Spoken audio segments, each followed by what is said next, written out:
Now, this morning, I might have to deem myself a lucky lady because I have two of the leading men from the PNM Tobago Council here on set with me this morning. I have the Honorable Senator Laurence Hislop, and I also have the minority leader, Mr. Kelvon Morris. Good morning, gentlemen, and welcome on set. Good morning. Thanks for having us, Shenell. Right. So as I was saying, I have to be lucky this morning to have you both at the same time. But the discussion this morning is quite important and one that requires thorough analysis and reflection. Yesterday was a day that should have been marked as a day in history for Tobagonians, but instead,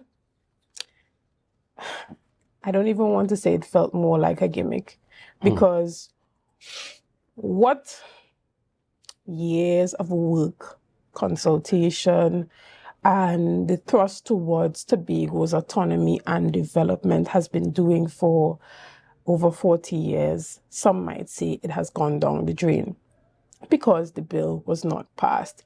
Now, there are different opinions on different sides. Some are saying that the reason why it was not passed is because the support was not there, while others are saying the things that Tobago truly needs for its development were not put in that bill, and thus it was not in the best interest of Tobagonians. But before we get into the nitty-gritty and the details surrounding somewhat of a somber feeling regarding this bill not being passed, because as I always say, it would be a disservice to us if our children and our children's children still have to be talking about Tobago's autonomy when they are of age to even sit in the parliament. And so first I want to get the feelings from you individually. How are you feeling post this bill not being passed yesterday? Well, we had one of them being passed, right? Yeah. But the Tobago Island government bill was rejected. So let's talk about that. Well, what was rejected was the constitutional amendment to Tobago's and the Tobago Island government So the island bill government bill was passed, right? The island government bill required a simple majority, Right. And the constitutional amendment bill required a 3/4 majority. Right. How do I feel? I've had a roller coaster of emotions, and certainly one of them not being one of joy. So I've gone from upset to disappointed, to I think those are the two that I've roller coastered between since yesterday. To see that we as an island lost an opportunity, and persons could spin it anyhow they want. We lost an opportunity to move ourselves forward. We may not have gotten to the destination yesterday. And the question that we have to ask ourselves is, what really is that destination that we're seeking? But whatever the destination is, because for some people the destination may be different. But I think primarily what transpired yesterday is that we've actually regressed, because we're at a point where, and I think I used the analogy at one of our engagements, that the process of autonomy is like pushing a bus or pushing an object up a hill. And if you stop, what transpires is that you automatically would start to roll backwards. And so we missed the opportunity to continue the push yesterday. And I think we've regressed as of yesterday. So I've had the roller coaster emotions of being upset, seeing what transpired in the parliament first time yesterday.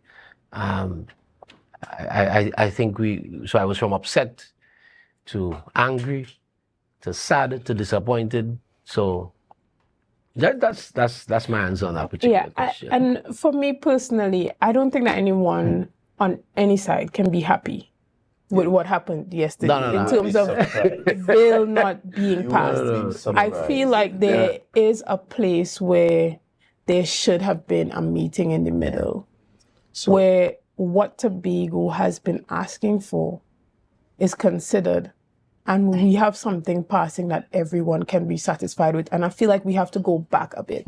And as we roll back, that has to do with the unity surrounding this bill. The passing of this bill would have required a level of unity that we have seen in the past, where we had the unification of all political parties on the island coming together to produce the proposal that led to the proposal for the Tobago Self-Governance Bill being before the Parliament today. And so there's a shared responsibility that all political players have to take in this bill not being passed yesterday. Shenell, morning again to everyone. And I do not share that view. As a matter of fact, I think if you follow this process from 2007 to present, the PNM was in the majority when a minority leader would have brought this motion, this issue, table this issue and said, let us look at this. And the PNM accepted it as something worthy of discussing, and thereafter created the platform for this issue to progress. And therefore, all along, the PNM would have worked with all and sundry who were interested in ensuring that Tobago's autonomy gets the front of place that it deserves, and to the point that it gets to the Parliament. So to say that some people or all of us did not do what was required, the PNM at every point from, and I want you to check the record, 2007 to present has been very consistent. And even to the point, I as minority leader, recognizing, as you said, every time we stood united as Tobagonians, moving this process, we have gotten some distance in terms, some level of success.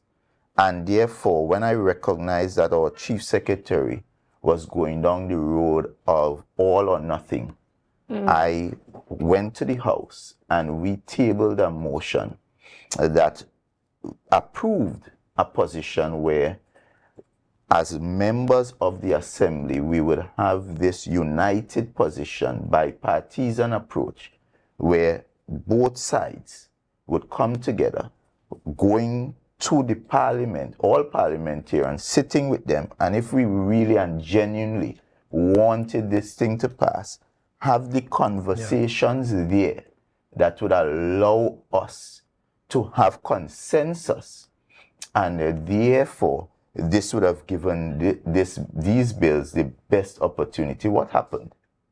What transpired? The Chief Secretary, who was absent from that motion, ignored the resolution of the Tobago House of Assembly itself. So imagine the very institution that's supposed to be sacrosanct and we are fighting for more powers.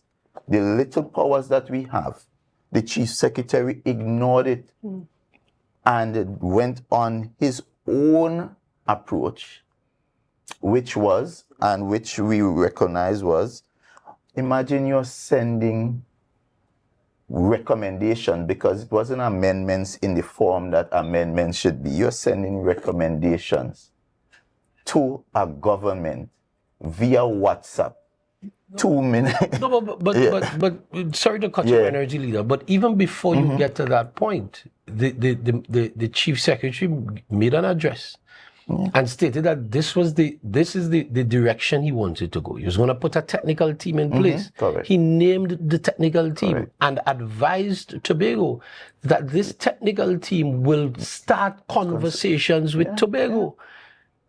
Up to this day, that technical team has not had... If those conversations had begun, that those conversations would not have been taking place while the bill Would the Parliament have pushed it back a bit, waiting on the official recommendations of said committee to bring the bill before But we're not even dealing with supposition, Shenell. What we're dealing with is reality, because the reality is the chief secretary gave a commitment to Tobago. This is what I am going to do. And this is counter. This is counter to what the House agreed on. Because the House, the motion that was voted on, that was brought by the minority leader, and that was voted on, was supposed to be binding on members. And you went against what the House agreed on. You said, okay, fine. I is the big boss here. So I'll set up a technical team. You set up, just now, you named the team. But the team was supposed to meet with Tobagonians. Whether or not that those discussions would have caused the parliament to push back its did is of no consequence. What is of consequence is that what you said you were going to do as it relates to the process, you did not. And then on top of that, if I want to remind Tobagonians that the Chief Secretary has been in charge of Tobago, of the governance of Tobago, for the last 3 years. The bills that are before the Parliament, that were before the Parliament, in all honesty, were 10 years old. And so, okay, fine. If you are now in charge and you campaigned on the premise that Tobago's autonomy is going to be forefront on your agenda as the governance structure in Tobago for, I'll just say, for 2 years, 9 months, 2 years, 10 months, you did absolutely nothing more than talk when it comes to Tobago's autonomy. If you were serious, and I dare say on this matter and maybe many other matters, but on this matter, the Chief Secretary is a bit lazy because you gave a commitment that you are going to be, that Tobago's autonomy is going to be front and foremost. For 3 years, you had no consultation. You brought no meaningful direction where autonomy is concerned. You are in the seat. You brought no leadership where Tobago's autonomy is concerned. And then at the last minute, you're seeking to slip something under the table to the government, to the Parliament of Trinidad and Tobago? Even before you brought that motion before the Parliament, before the House, Kelvon, I think a lot of persons were asking, what are the positions? What are the positions on the PNM side when it regards to the bill, and what are the positions on the TPP side as it regards to the bill? What is acceptable and what was not acceptable? And so you got, at the PNM, you launched your campaign. So I think the PNM has been very consistent. If you look at the PNM, no, I'm gonna come there. I'm gonna come to that, right? Now, you put your position out there. The campaign was there. You had young persons coming out discussing the bill and all of that, and then the position of the TPP was somewhat brought about in the House. But when it comes to the amendments or the recommendations that were made yesterday, persons want to know, could those recommendations have been made maybe around the same time that the campaign was happening to make Tobagonians aware of the Tobago Self-Governance Bill? Could these amendments and recommendations be been made public as well prior to yesterday? So do you know what are their recommendations prior to yesterday? Do you know what were those? I heard some of the things that they discussed in the House. That is as far as I know. No, but in terms of what was sent to the Parliament before yesterday, were you aware of what was going to be sent? No, I was not. Does the average Tobagonian, are they aware of what was going to send or even what was sent? I don't think any one of us were aware. And you cannot say you're representing Tobago, this is Tobago's view, when the average Tobagonian is unaware of that very same view. So is it the Tobago view or the Chief Secretary's view? And that is what is in front of us. What was sent there? Is that the Tobago's position? And who approved it? Or whether it is the position of one man, because I heard the Chief Secretary talking about democracy. And the democracy, from what I know it to be, is about the people, for the people, by the people, of the people, coming from the people. And those amendments, when, where, how were those amendments emanated? Did they come from Tobagonians? And what was the forum that allowed those amendments to be ventilated? I believe that it was Dr. Faith in her earlier contribution on the morning show, while I was able to listen, indicating that when it was brought up on Thursday, that this is going to be before the Parliament on Monday, and then some of the recommendations were made. No, but you see, this is a challenge I'm having with spokespersons for the administration. These bills have been on the order paper of the Parliament of Trinidad and Tobago since the bills were debated in 2021. That's how long they've been there. The committees, when it went to the committee of the whole, it was stopped because the letters that came to the parliamentarians with the suggested amendments at that time, Mr. Ho Choi Charles and Mr. Augustine sent these letters to the parliamentarians. It was stopped at that time because the government understood that based on and it seems like that is the modus operandi. So we'd allow the process to start, and then when we get into a very critical point, we'll slip in stuff that could just segue everything. And so the letters were sent, the government recognized that, hey, we're not going to get the support. Let's pull back. And so they stopped it. And within that period of time, Shenell, Tobagonians voted for an administration to take control, for a new administration to take control. And the point we keep making is that if you had any interest in self-government and autonomy for Tobago, after you got the mandate from the people, then okay, fine. If you had concerns with what was before the House, it was your responsibility as the administration to start your round of consultations. So that when you start your round of consultations, and it is time, because this is what should have happened before yesterday.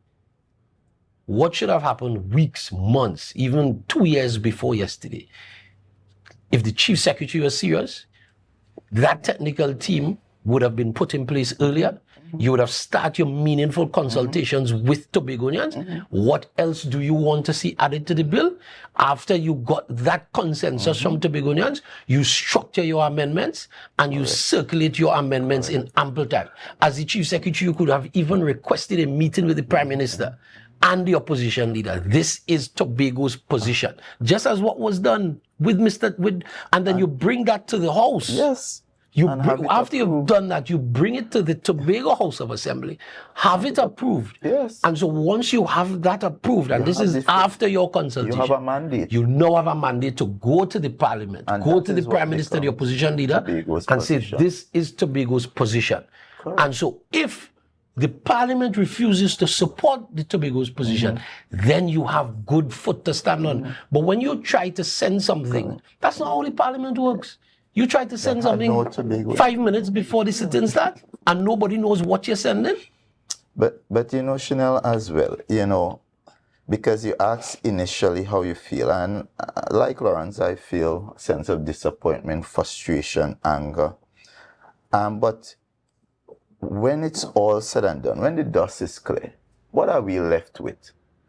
Yesterday was a day of hope, because it meant that today we could have been in a position where we are now looking forward to a situation where, as an assembly and as Tobagonians, we are guaranteed a minimum of 6.8%, which is really $1.5 billion more on average than what we receive. And if you do that 1.5, it means on average is 60,000 Tobagonians would have received per person $25,000 more than what they currently get per person.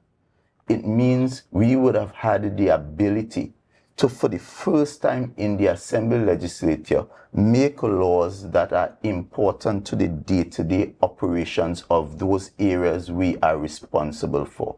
It means even as simple as within the public service, those public servants teaching service, they would have had representation that they did not have before, that would allow the Tobago public officers to have the kind of attention, the ability to borrow, the ability to invest. And all these things would have been the new reality of this Tobago. What are we left with today?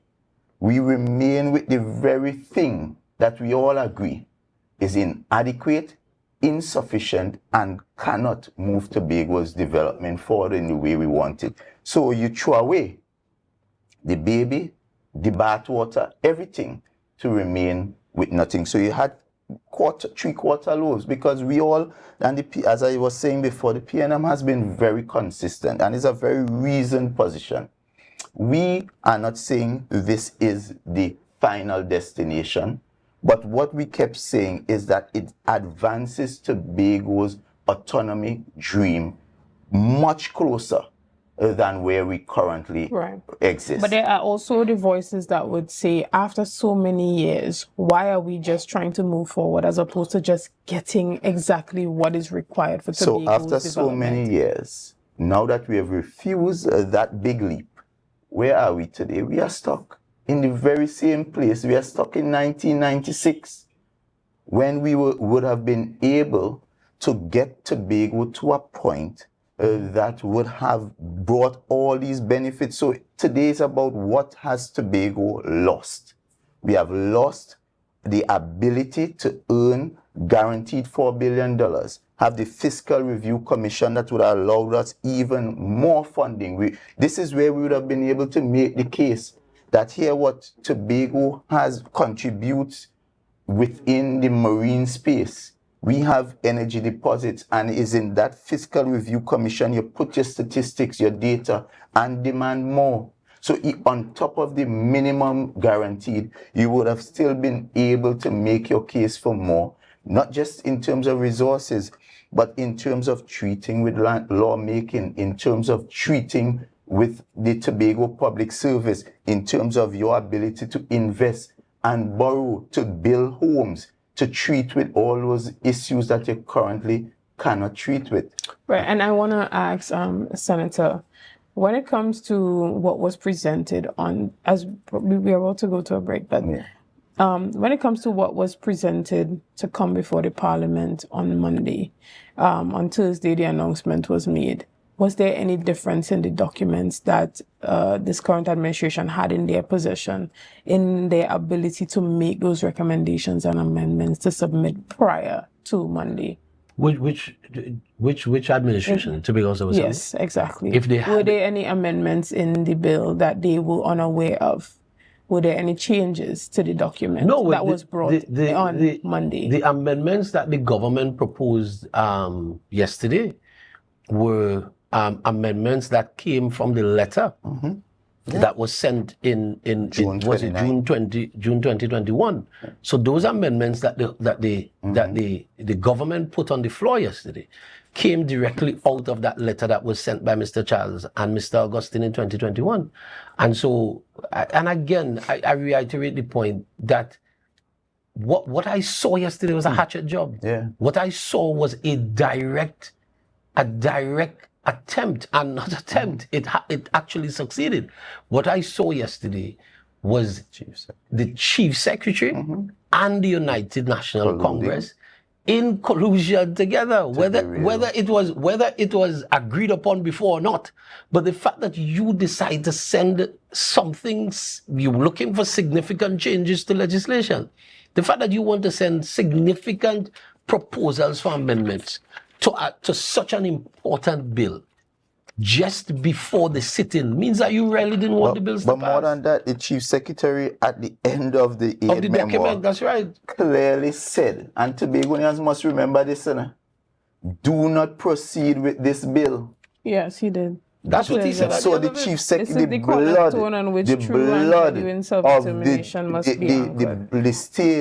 blood of the debt of these bills are on the hands of the Chief Secretary, and Tobagonians ought to remember that, and he must pay a political price.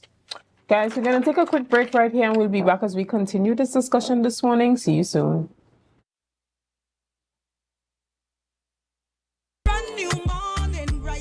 Good morning, and welcome back to Good Morning Tobago right here on Tobago Updates. Now, this morning I have been speaking about the rejected Tobago Autonomy Bill with the Honorable Senator Laurence Hislop, as well as Minority Leader Kelvon Morris. Good morning and welcome back. Thank you. Thank you so much, Shenell. Right. So we have been talking extensively on this bill, but one of the questions that persons want to know is, where does that leave us now in terms of the process? Senator, I don't know if you can speak to this. So now that it has been rejected, where are we now? Where do we start, and how do we get back to a place where a bill that is agreeable on all sides is brought before the parliament? So let's just remember that this process started in 2007. With, I think it was 2007, the motion was brought by then Minority Leader and agreed on by Chief Secretary over London. So that was 2007, and we came to a head in 2024. And what a lot of people may not be mindful of or don't care, that this was a lot of work, a lot of man hours put into it. Outside of the consultations, you had significant work being done by a Joint Select Committee of the Parliament. You had experts from all around the region and the world coming to share perspectives. You have drafting time. You have so where we are now is that we're back at Act 40 in 1996. We're back at zero, and we're back at just talk. And so that's all you're getting, talk. I don't know if the Chief Secretary is going to choose to have consultations on this. But I think that next year being even an election year for the House of Assembly, I don't think that's going to be front and center in terms of serious work. What it will be more gang talk and gangster talk and badman talk, and we don't like Trinidad and this and that and the other, and we're going to the United Nations and we're going to international agencies and all that nonsense. The reality is you talk that kind of talk if you're looking for independence. Because the truth is, even if you go to international agencies, you are still required to come to your parliament to get what you may want.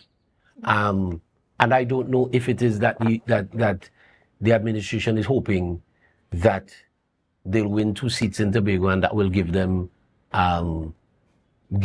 some kind of a leg up to get autonomy. The truth is, as the MP for Tobago West usually likes to say in a very calm voice, 2 seats are far cry from 41. And so you still require, and you see, this is what we don't understand. We could have had the island government bill passed, or we had it passed. But if the government could have chosen to water down the Constitution Amendment Bill and get it passed as well, you know. And then we could have had something. But then the reality is, the same persons who are crying say we would have watered down something, and we don't want any watered down thing. And so we're nowhere. In reality, we are at ground zero again. We are at 40 of 1996 that everyone complains about who's worked in the system. That's inadequate for Tobago's development. But let's look at it from this perspective. Even if I will allow you to. Yeah, one point. So it's ironic that the Chief Secretary labeled the Prime Minister a house slave. But this very same Chief Secretary is saying to the people of Trinidad and Tobago, an independent sovereign nation, that rather than us, in a very sober way, treat with our issues, we are going to the people he likes to call the colonizers to settle our dispute. And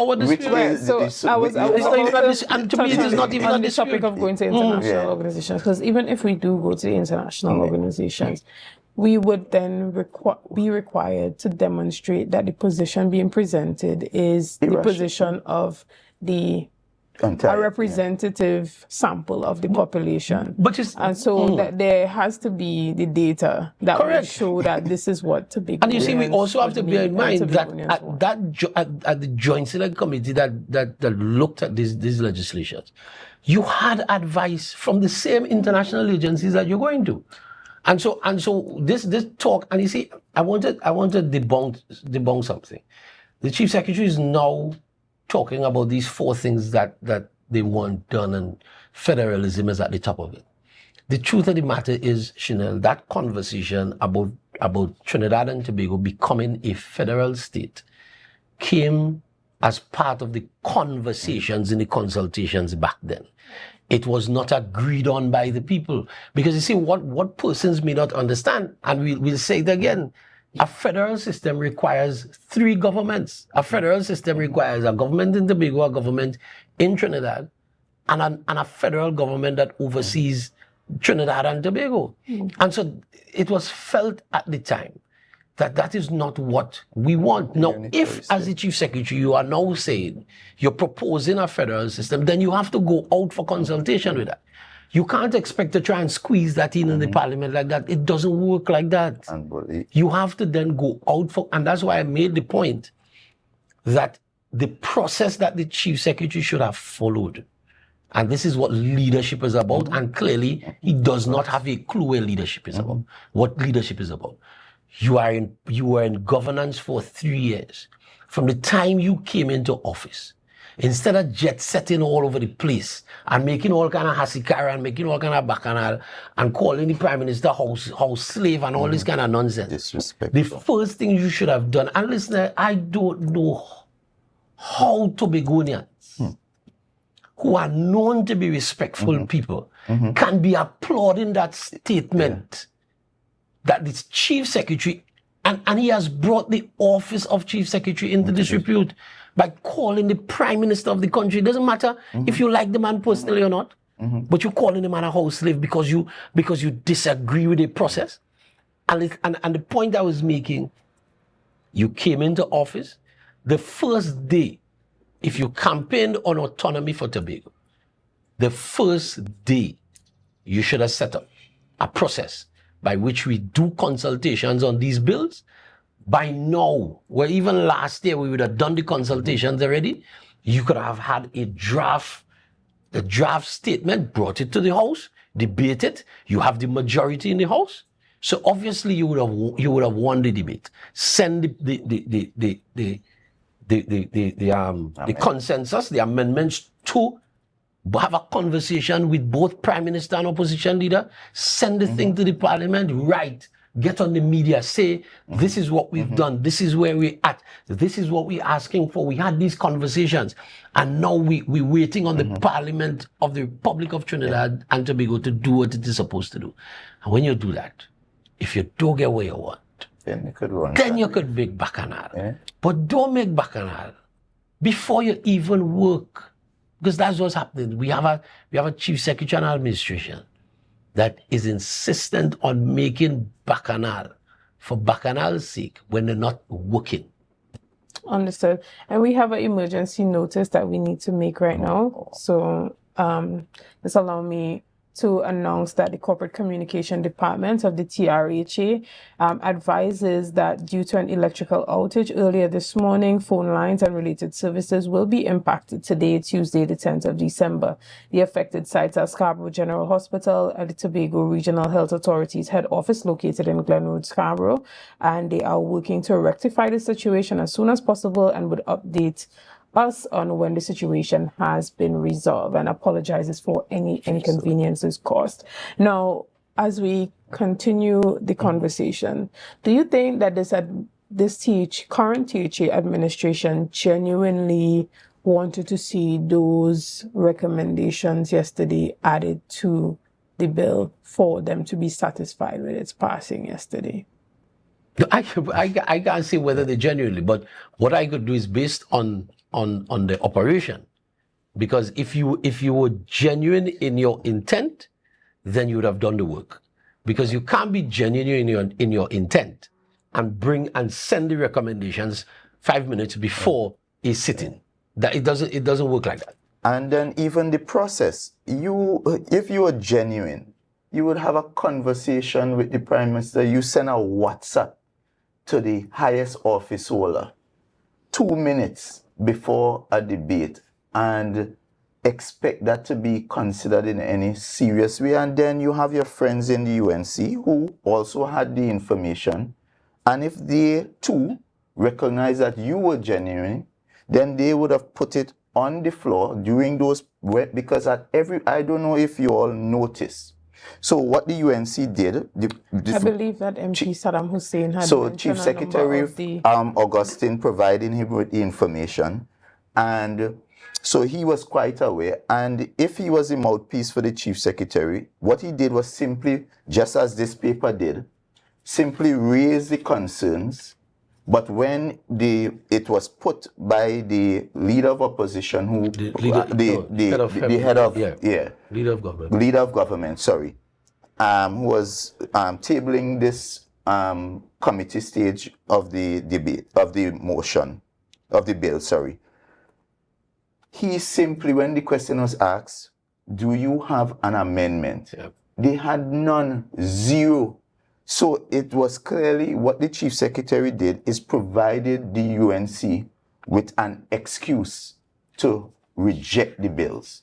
And that is what it was there yesterday. It was political gimmickry and gamesmanship. Because if you're genuine about Tobago getting more, for instance, if you found that 6.8% was genuinely inadequate, the UNC could have proposed an amendment for 8, a minimum of 8. They did not.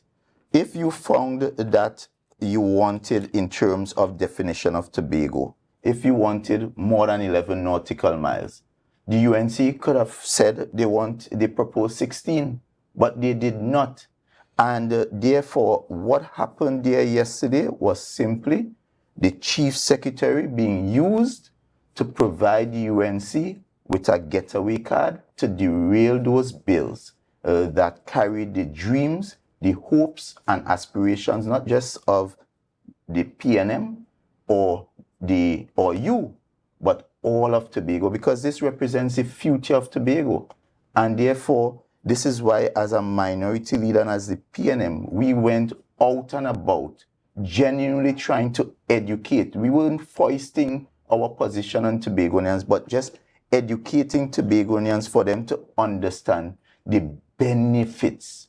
What are you going to benefit from as the average Tobagonian? And we told you, you will definitely, when you compare it to Act 40 of 1996, the benefits were significant.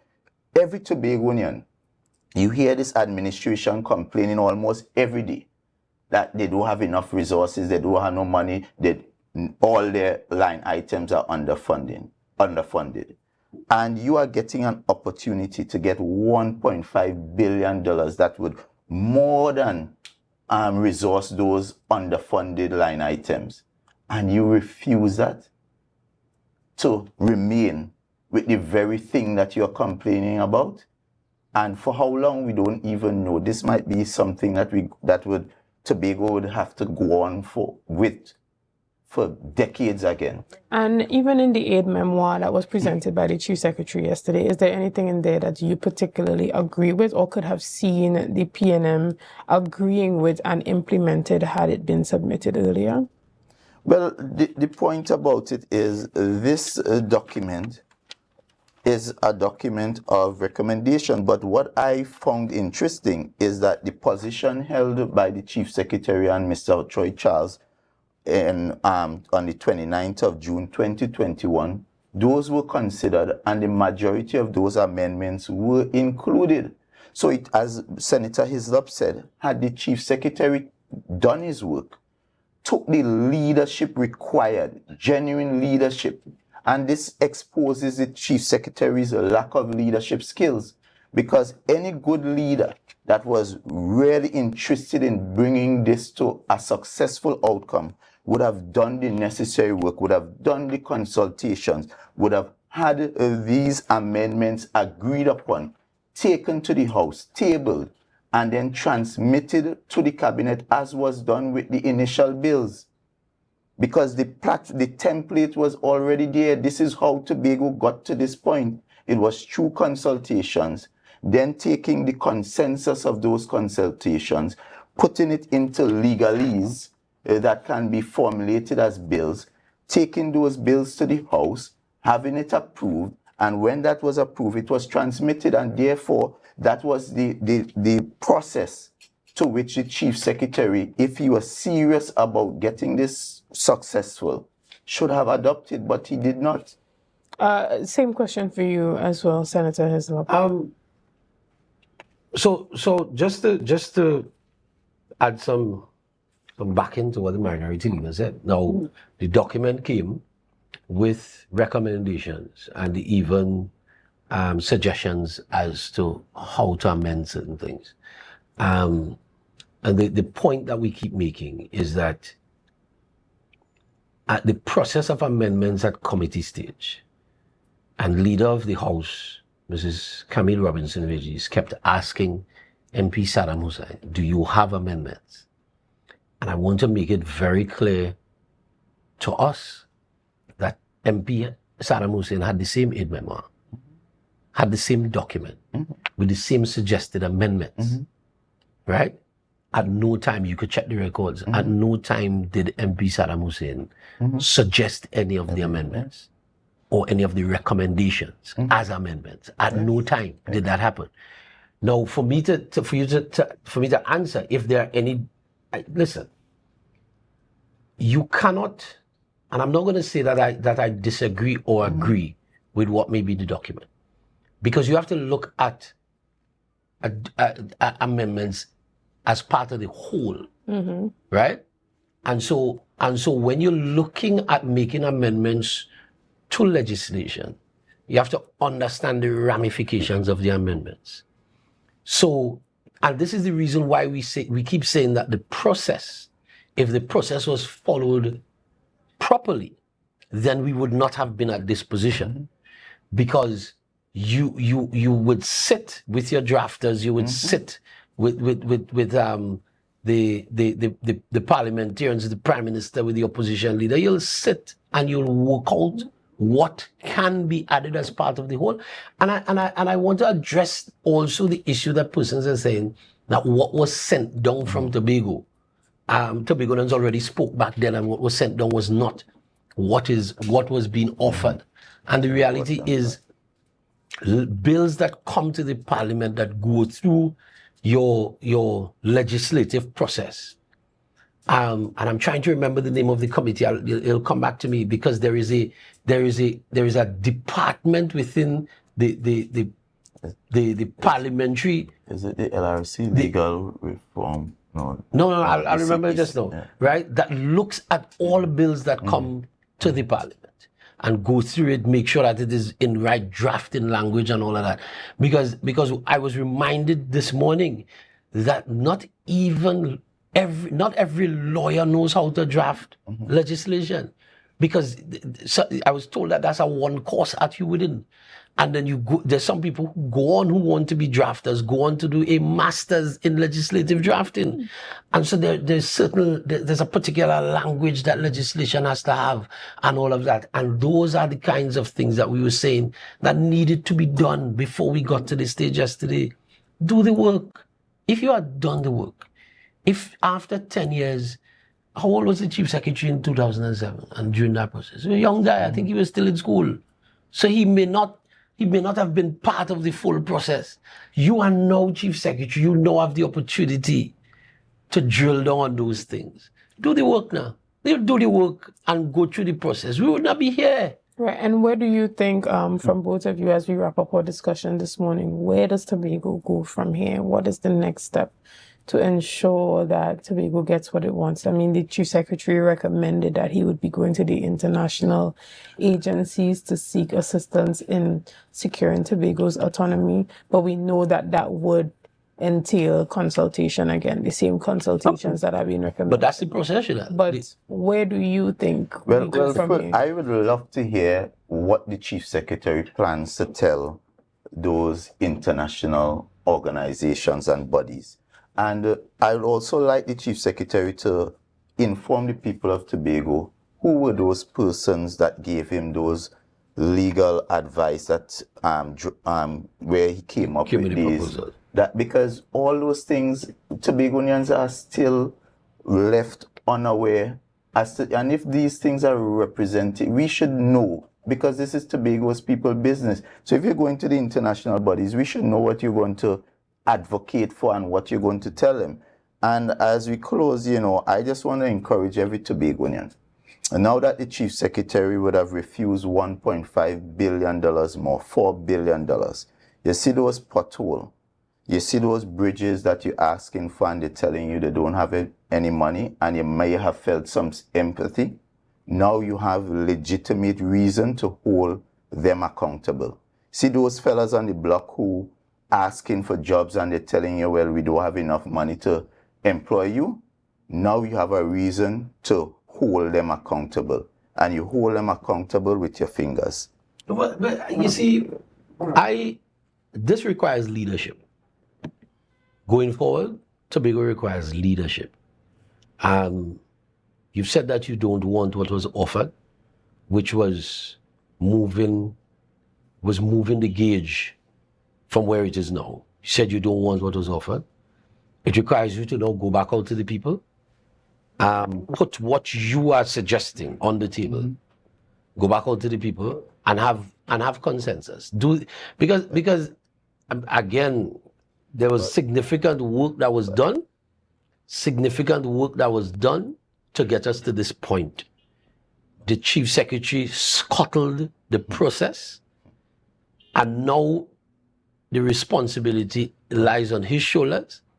Now, the truth of the matter is this administration came into power and said that Tobago's autonomy would have been number one on their agenda and something that they would... It was never discussed in the House, So when we saw the putting together of that committee, I believe it was Ho Choi Charles that was leading that. I think it was 1 year after they got into office, I remember, because I did the interviews, that they began the work on the bill and even making some of the proposals for amendments and stuff like that and consultation. But there was a period where we didn't hear much about what was happening in terms of the bill's progress until recently. When the Prime Minister made the announcement that the bill is coming before the Parliament later on this year. But what they did, and that's when the conversations restarted. It wasn't really a committee to consult. It was what the Chief Secretary described that committee as was a committee that would review all the previous documents speaking towards autonomy and highlight,